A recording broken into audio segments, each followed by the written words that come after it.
Bom dia, boa tarde, boa noite, meus ouvintes, meus companheiros de jornada pelas trilhas do tempo.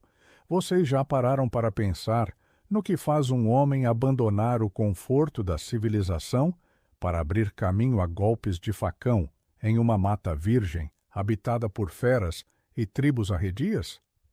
Muitas vezes passamos pelas ruas, lemos os nomes nas placas das cidades e esquecemos que por trás daquelas letras existe carne, sangue e, acima de tudo, uma teimosia que beira a loucura. Hoje, o arquivista convida você a olhar para o Vale do Mucuri. Se você mora em Teófilo Otoni, ou se apenas conhece a fama da capital das pedras preciosas, prepare o seu coração. O que vou te contar hoje não é o que está nos livros didáticos superficiais. Vamos falar de um homem que foi chamado de visionário por uns e de lunático por outros. Teófilo Benedicto Otoni. Será que a história que te contaram sobre a fundação dessa cidade foi a verdade completa?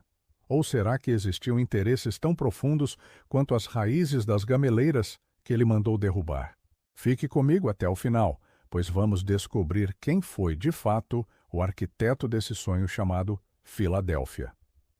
Antes de prosseguirmos, peço que você se torne um guardião desta memória.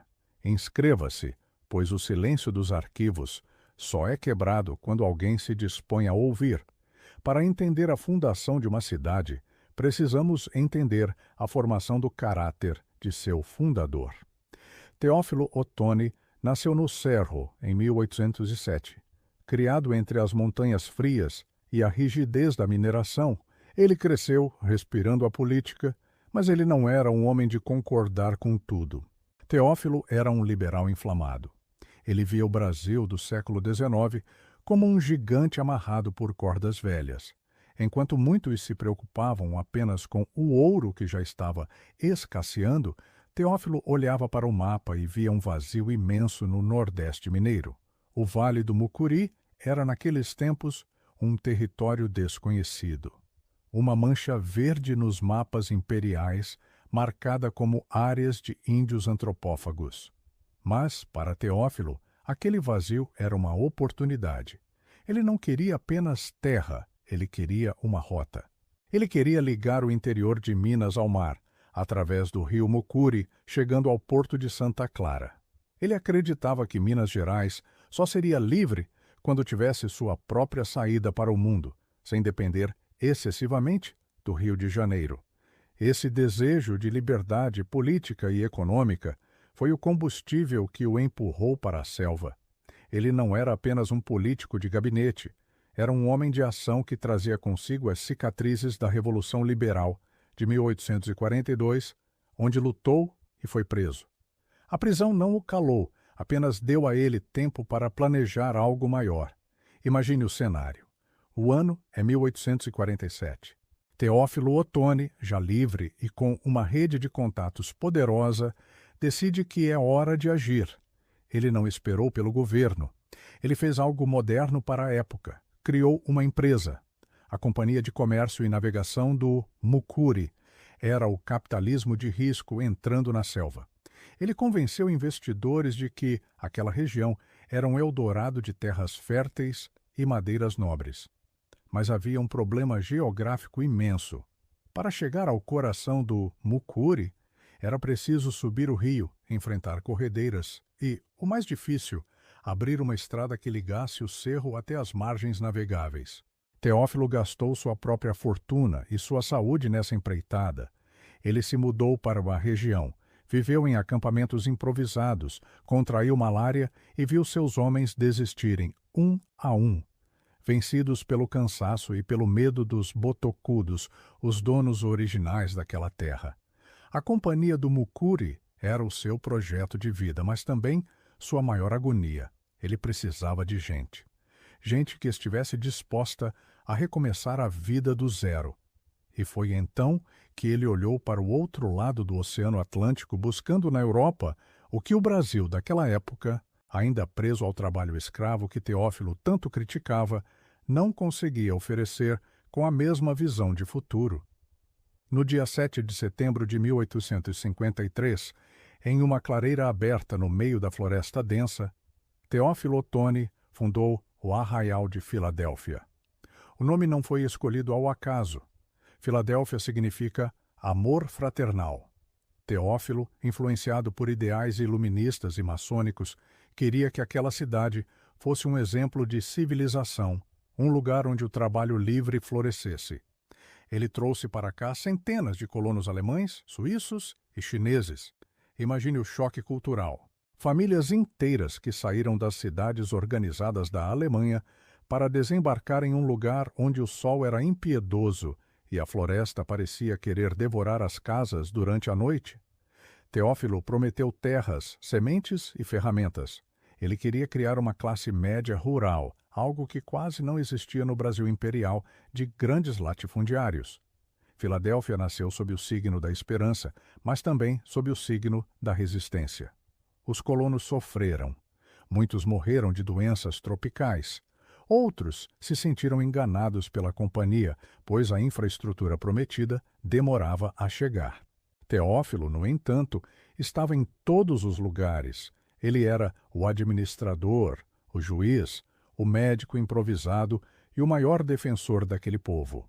Ele queria provar ao imperador Dom Pedro II que era possível colonizar o Brasil sem o uso da mão de obra escravizada.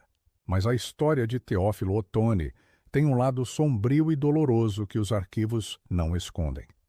A fundação de Filadélfia aconteceu sobre o território ancestral dos povos indígenas, principalmente os aimorés, conhecidos pelos colonos como botocudos. A resistência indígena foi feroz.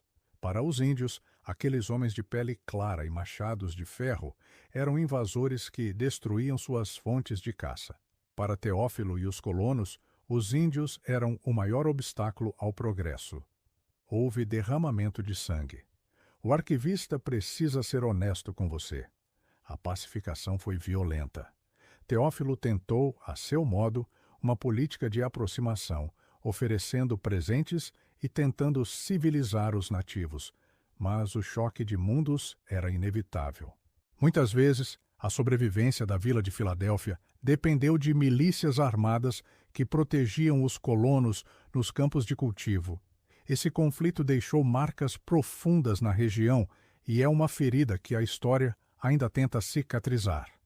Teófilo Otoni, o humanista que lutava contra a escravidão negra, encontrou no Mucuri o seu maior dilema ético ao lidar com a questão indígena. A cidade crescia, mas o preço pago em vidas nativas foi altíssimo, algo que precisamos refletir para entender a complexidade do homem por trás do busto de bronze.